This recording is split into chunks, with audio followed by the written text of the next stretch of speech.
SARGAM presenting you the most frustrated Corona song due to lockdown on the music of Rajesh Rajput. This is Ashish Karn. सुन परल हाट बाट पाक सारा मंजर बीरान दुकान खोल कॉलेज समंदर नजर बंद भेल जग अपने घर में शहर नगर सुन कोरोना के डर में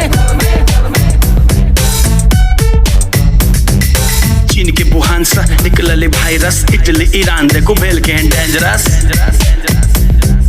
चीन के वुहान से निकलले वायरस इटली ईरान देखो भेल के डेंजरस फ्रांस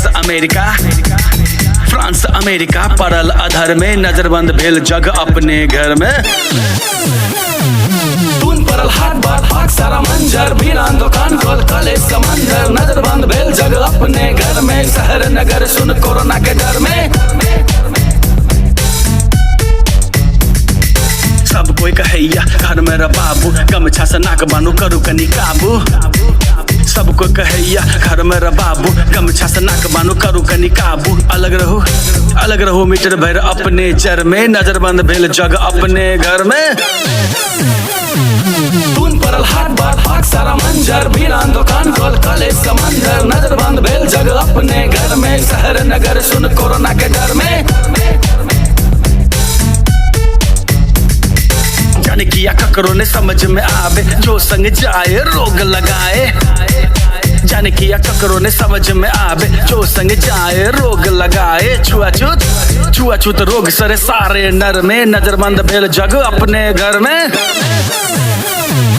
सुन परल हाट बाट पाक सारा मंजर बीरान दुकान खोल कॉलेज समंदर नजर बंद भेल जग अपने घर में शहर नगर सुन कोरोना के डर में बूढ़ा बच्चा रोग भेल तकरे सतावे बलशाली युवक किसे हो पटावे बूढ़ा बच्चा रोग भेल तकरे सतावे बलशाली युवक किसे हो पटावे हाथ धो नाक बानू रहू घर में नजरबंद भेल जग अपने घर में सुन परल हाट बाट पाक सारा मंजर बीरान दुकान खोल कॉलेज समंदर नजर बंद भेल जग अपने घर में शहर नगर सुन कोरोना के डर में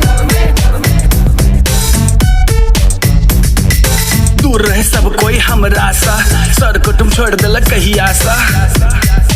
दूर रह सब कोई हमरा सा सर को तुम छोड़ दिल कहिया सा छुआछूत रोग सरे सारे नर में नजरबंद भेल जग अपने घर में सुन परल हाट बाट पाक सारा मंजर बीरान दुकान खोल कॉलेज समंदर नजर बंद भेल जग अपने घर में शहर नगर सुन कोरोना के डर में कोरोना के डर में कोरोना के डर में